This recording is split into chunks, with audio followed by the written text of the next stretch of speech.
నువ్వు వెళ్ళి అమ్మని ఒక్కసారి కలిసి మాట్లాడు. ఇలా పొరపాటు అయ్యింది జయంతి అని ఒక మాటను. నన్ను క్షమించు జయంతి. వదిలేయక్క, నా టైం బాగుండలేదు, అలా జరిగింది. అంతేగాని పదే పదే అగ్రిమెంట్ క్యాన్సిల్ చేస్తాను అంటే మరి నా కోపం రాదా?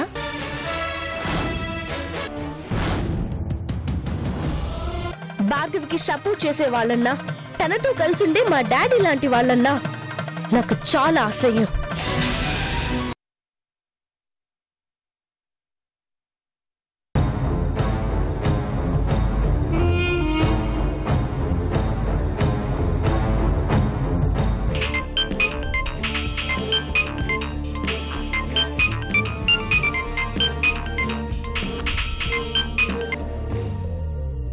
హలో హలో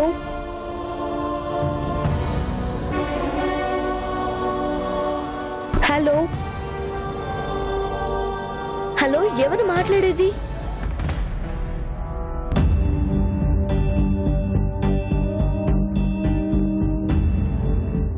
ఎవరై ఉంటారు? సర్లే.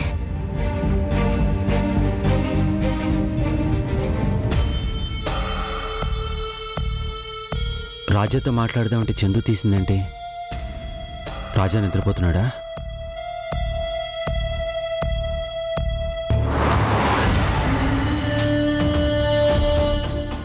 ఏం నాన్నగారు?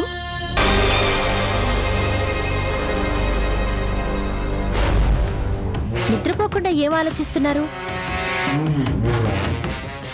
ఈ టైంలో ఎవరికి ఫోన్ చేస్తున్నారు? పర్వాలేదు చెప్పండి. మీ భార్యకా లేక మీ కూతురు చందుకా? అయినా ఈ టైంలో ఫోన్ చేసి వాళ్ళని డిస్టర్బ్ చేయడం ఎందుకు? మీకు మరీ బోర్ కొడితే నాతో కూర్చొని కబుర్లు చెప్పుకోవచ్చు కదా. నేను మీ కూతుర్నే కదా.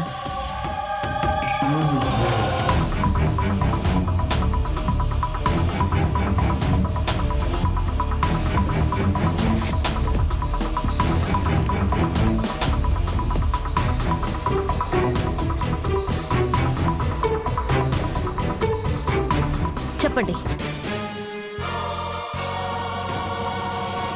రాజా ఇక్కడికి ఎందుకు వచ్చాడు?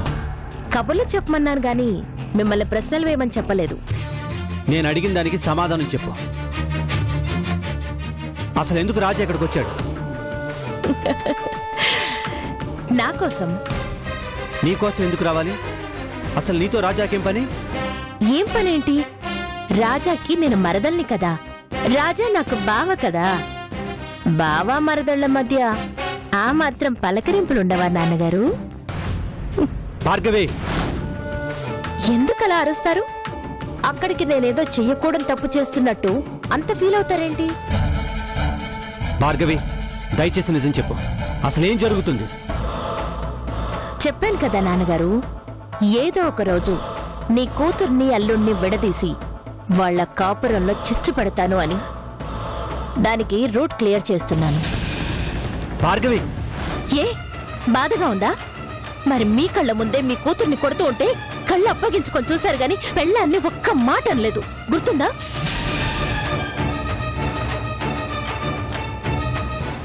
ఆ రోజే చెప్పాను కదా, ఇలాగే నీ కూతురి కాపురం పోయాక తన కన్యాయం జరిగినా ఇలాగే కళ్ళు అప్పగించుకొని చూడాలి అని అన్నాను. గుర్తుందా? ఇప్పుడు అలాగే చూడు. నువ్వు చూస్తుండగానే ఏదో ఒక రోజు చందు నుంచి ఫోన్ వస్తుంది. నా భర్త నాకు కాకుండా పోయాడు నాన్న అని ఏడుస్తుంది. నన్ను అవమానించినందుకు నీ భార్యని కోర్టు దాకా రప్పించి కంగారు పెట్టాను. ఇప్పుడు నీ కూతుర్ని వదులుతానా? చూసుకో.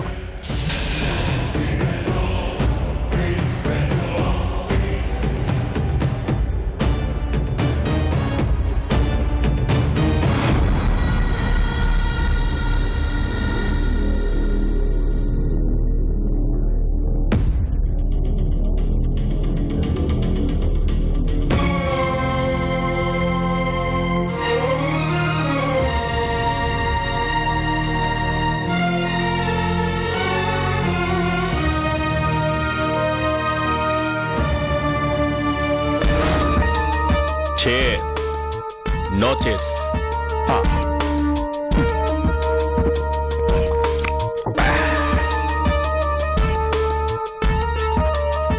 దేవుడు, ఎంతకాలం ఇలా లోకల్ బ్రాండ్స్ తాగటం? మనం స్కాచ్ బాటిల్ తాగే రేంజ్కి ఎప్పుడు దిగుతాం? భార్గవి దగ్గరున్న ఆస్తి అందని ద్రాక్ష పండులా ఊరిస్తూ ఉంది. అది చూసి ఆశగా లొట్టలేయడం తప్ప దాన్ని అందుకోలేమా? నువ్వు ఉండరా స్వామి. నేను హాయిగా బయట తిరిగే అవకాశం పోయిందని నేను ఏడుస్తుంటే ఆస్తి కావాలంటావా? ఆస్తి తినడానికి ముద్దలేదురా మొగుడు అంటే పరవానం కావాలే పెళ్ళాం అన్నాడంట. వెనకటికి నీలాంటోడెవడో. నీకేమైంది దేవుడు? ఎక్కడో బీరకాయ పీచంత చుట్టరికి ఉంటే అది బలంగా చూపించి ఆ ఇంట్లో మేనమావగా తిష్ట వేయించాను. హాయిగా తింటున్నావు కదా, ఇంకేంటి? అదే మరి. తినే నోటికి ఆ కృష్ణగాడు అడ్డుపడ్డాడు కదా.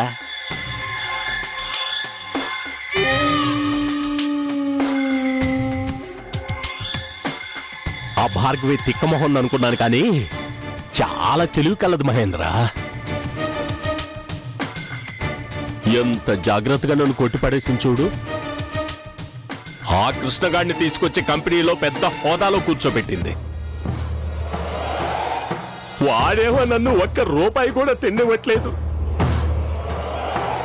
పోనీ మనమన్నా హ్యాపీగా ఉందాం అనుకుంటే ఆ ఆటో డ్రైవర్ ఎటు నుంచి ఎప్పుడొచ్చి పట్టుకుంటాడని భయం. నీకెందుకు భయం దేవుడు? నువ్వు దొరికితే ఆ భార్గవి పేరు చెప్తానని చెప్పేసేయ్. అలా చెప్తేనే మేనకోళ్ళు మనకు మర్చిపోలేని షాక్ ఇచ్చింది.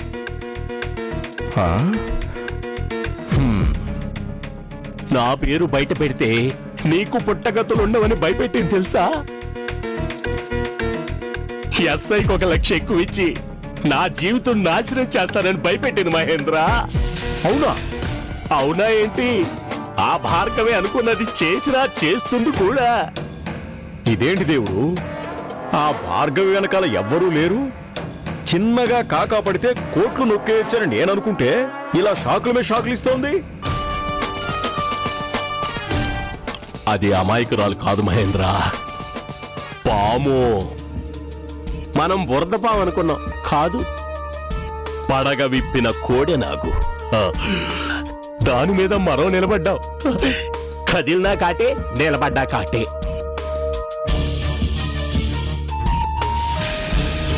పైగా ఇప్పుడు ఆ రాజాగాడిని కూడా బిజినెస్ పార్ట్నర్ చేసుకుంది.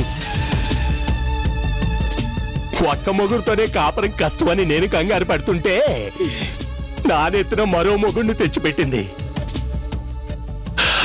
ఇటు రాజా, ఇటు కృష్ణ, మధ్యలో నేను. ఇంటికెళ్ళాలంటేనే నరకంగా ఉంది. ఇలా అయితే ఏదో ఒక రోజున ఆ కృష్ణారాజాలు ఇద్దరూ కలిసి మన ఇద్దరిని పట్టుకుని బయటికి నెట్టేస్తారు దేవుడు.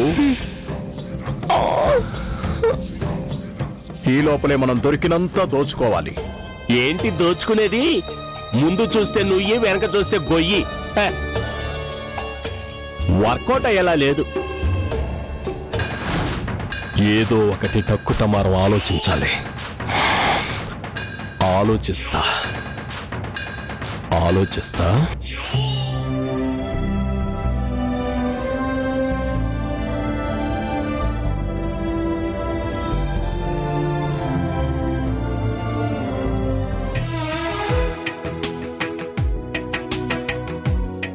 చందు, రెడీయా? టైం అవుతుంది. రెడీ అండి, 5 నిమిషాలు. 5 నిమిషాల నుండి అరగంట నుంచి చెప్తున్నా.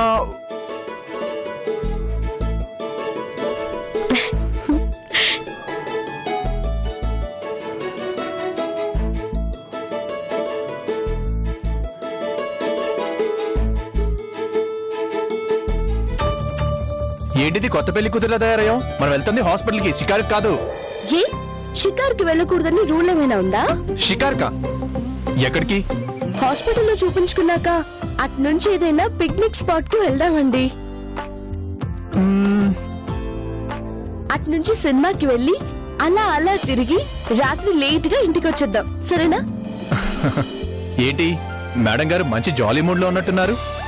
అవునండి, మనం అసలు ఈ మధ్య ఎక్కడికి వెళ్ళలేదు. ఎప్పుడు చూసినా మీరు ఆ బిజినెస్ లో బిజీగా ఉంటారు. మరో పక్క ఇంటి సమస్యలు, వీటితోనే మన టైం అంతా అయిపోతుంది. అసలు మనం సరదాగా కబుర్లు చెప్పుకొని ఎన్ని రోజులైంది? నిజమే చందు, లైఫ్ మరీ రొటీన్ అయిపోతుంది. ఒక సమస్య వెనక మరొక సమస్య, రైలు బోగిల్లా ఒకదాని వెనక మరొకటి వస్తూనే ఉన్నాయి. అందుకే చెప్తున్నాను, డాక్టర్ గారి దగ్గర మహా అయితే 1 గంట లేదంటే 2 గంటలు, ఆ తర్వాత రాత్రి వరకు టైం మొత్తం మనదే. ఓకే, అయితే ఈ రోజు మొత్తం మనదే. ఈ శుభ సందర్భంలో నీ చేత ఒక స్ట్రాంగ్ కాఫీ ఇచ్చావంటే అది తాగేసి బయలుదేరదాం. మరి ఇప్పుడు లేట్ అవదా తమరికి? ఇందాక 5 నిమిషాలంటేనే అరగంట నుంచి ఇదే మాట అన్నారు. మీ ఆడవాళ్ళకి అవకాశం దొరకాలి కానీ అస్సలు వదలరే. అక్కడికి మీ మగవాళ్ళు ఏదో తక్కువ అయినట్టు. ఉండండి, కాఫీ తీసుకొస్తాను.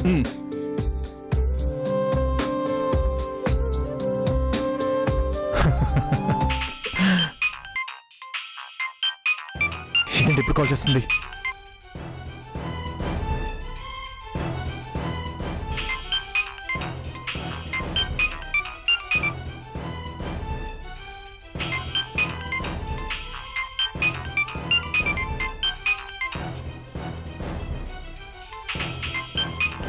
మెంటల్ది లిఫ్ట్ చేయకపోతే ఇంటికి వచ్చినా వచ్చేస్తుంది. హలో, ఏంటి బావా, ఫోన్ తీయాలా వద్దా అని ఆలోచించావా? అంత లేట్ గా ఫోన్ తీసావు? ఏంటి నా మీద నిఘా ఏమైనా పెట్టావా? అన్ని విషయాలు నీకెలా తెలిసిపోతున్నాయి? తెలిసిపోతుంది బావా, ఎందుకంటే నేను నీ నీడని. నువ్వు ఏం చేసినా ఎక్కడికి వెళ్ళినా అలా తెలిసిపోతూ ఉంటుంది.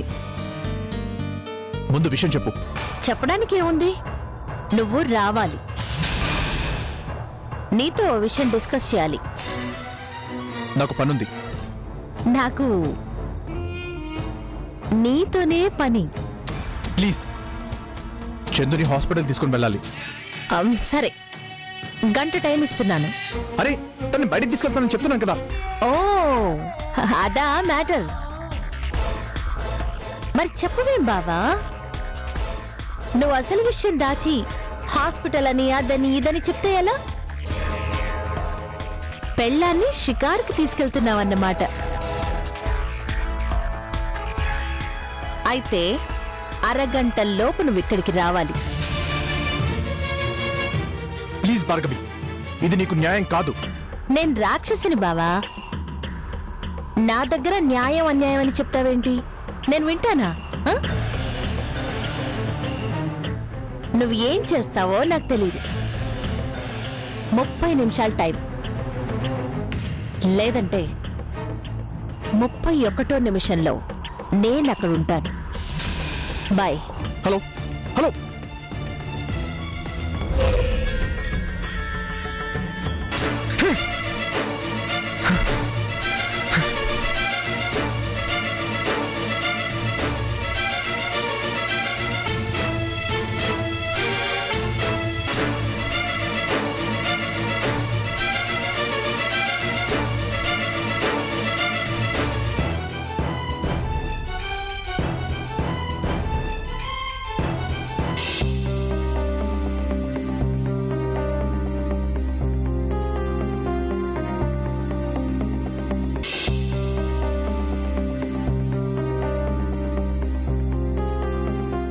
ఏమైందండి అలా ఉన్నారు? చందు, నేను కొంచెం అర్జెంటుగా వెళ్ళాలి. ఎక్కడికి? ఆఫీస్కి. అదేంటండి, మనం బయటికి వెళ్దాం అనుకున్నాం కదా. వెళ్దాం, వెంటనే వచ్చేస్తాను. కొంచెం అర్జెంట్ పని, ప్లీజ్. సరే, తొందరగా వచ్చేయండి, మీకోసం ఎదురు చూస్తూ ఉంటాను. అలాగే, వెంటనే వచ్చేస్తాను.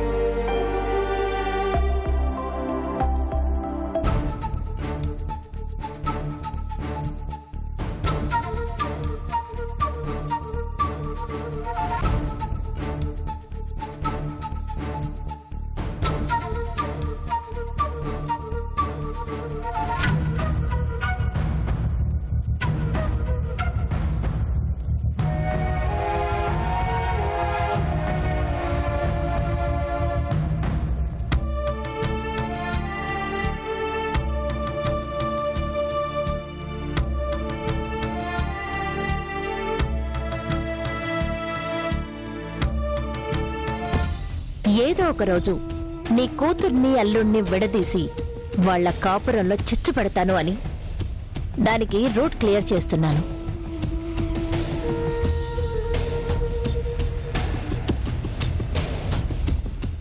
ఏదో ఒక రోజు చందు నుంచి ఫోన్ వస్తుంది.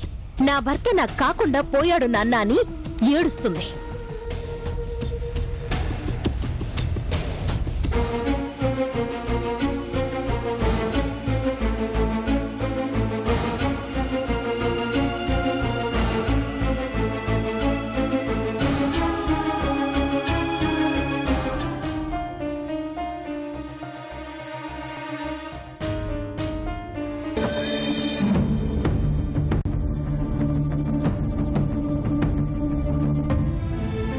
నమస్కారం కృష్ణ గారు. నమస్తే మూర్తి గారు. ఎంతసేపు అయిందండి వచ్చి?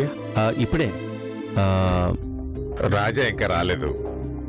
ఈ పాటికి రోజు వచ్చేస్తుండేవాడు, కానీ ఈ రోజు ఎందుకో రాలేదు. కాసేపు వెయిట్ చేయండి, వచ్చేస్తాడు. ఈలోపు కాఫీ తెప్పించబట్ట. వద్దు మూర్తి గారు, బిజినెస్ అది ఎలా ఉంది? మీకు తెలియదే ఉందండి. మన సివిల్ కాంట్రాక్ట్స్ కి సీజను అన్ సీజన్ అంటే ఏముండదు కదా. వస్తే అన్ని ఒకసారి మీద పడతాయి, లేదంటే ఒకటే ఉండదు.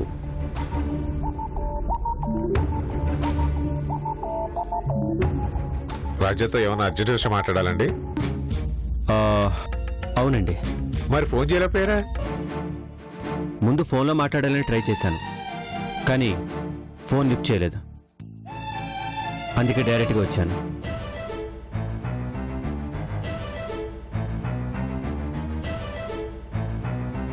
మూర్తి గారు, రాజాకి మీకు మధ్య చాలా మంచి రిలేషన్షిప్ ఉంది కదా? మీతో ప్రతి విషయం పంచుకుంటాడు కదా? అవును. ఎందుకు అలా అడుగుతున్నారు?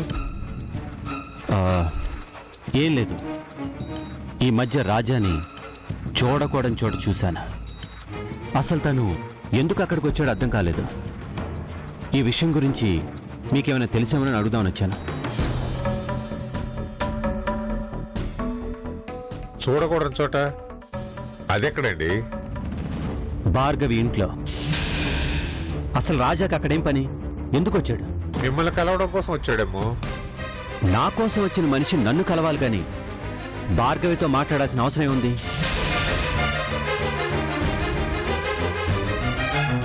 నాకు తెలుసు మూర్తి గారు, రాజా నా కోసం రాలేదు, ఆ భార్గవితో మాట్లాడాడు. అసలు ఎందుకు వచ్చాడు? తనకి ఆ ఇంట్లో ఏం పని? భార్గవి ఎలాంటి మనిషో తెలుసు కదా. ఆ ఇంటికి ఎందుకు రావాలి? కోరి కష్టాలు తెచ్చుకుంటున్నాడు ఎందుకు? కృష్ణ గారు, నేను ప్రశ్న అడుగుతున్న సమాధానం చెప్తారా?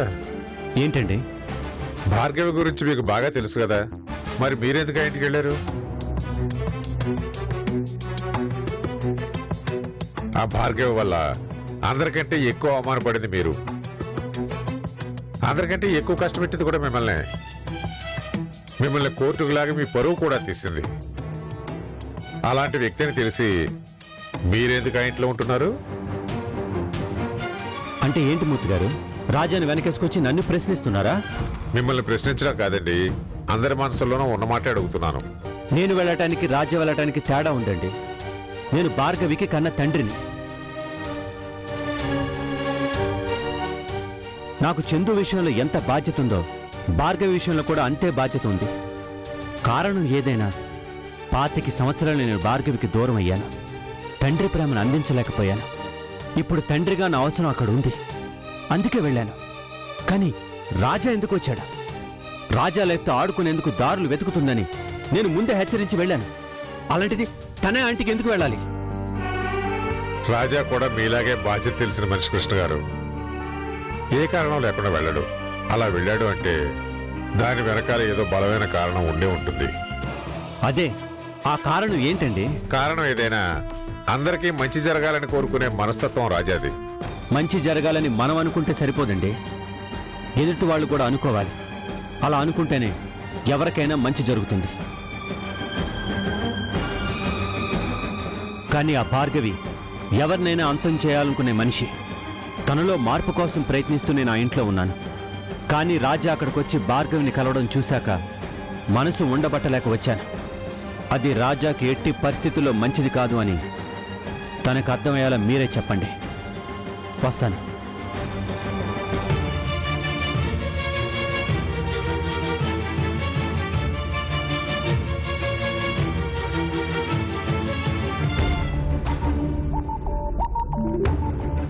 ఎదగడానికి నేను చాలా సాయపడ్డానండి.